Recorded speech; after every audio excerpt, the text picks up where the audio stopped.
For coming, and before we begin, I want to acknowledge that we are gathered on the traditional territory of the Anishinaabe, the Wendigo, and the Mississaugas of the New Credit peoples, and we're very pleased to be on this land today.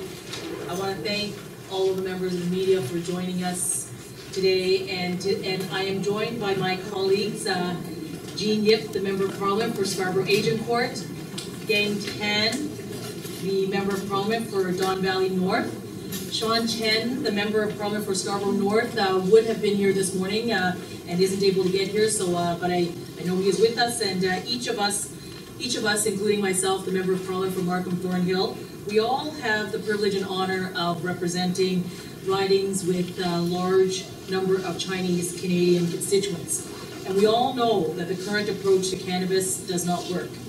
It has allowed criminals and organized crime to profit while failing to keep cannabis out of the hands of our Canadian youth. In many cases, it is easier for our kids to buy cannabis than it is cigarettes.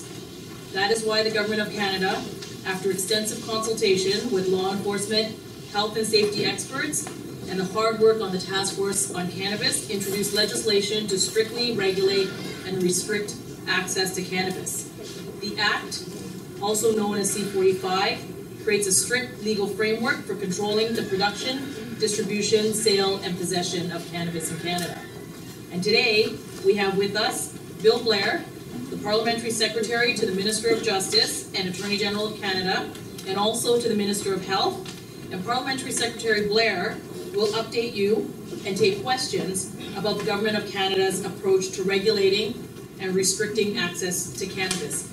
Parliamentary Secretary Blair, if you want to join me, and our colleagues, maybe what we'll do is we'll join you up here. Let's give Bill a hand. I'm very, very pleased to join my colleagues here today with you all today to talk a little bit about the legislation that we brought forward, but I'd like to begin with why. I think it's very important to explain to all Canadians, and I know that there are concerns within the Chinese community, and it's important that we explain precisely why the Government of Canada is changing the way in which we control this drug in our society. And as Mary has already told you, the current system of cannabis control, marijuana control in Canada, is failing us. It is not protecting our children. We have the highest rates of marijuana use among our children of any country in the world.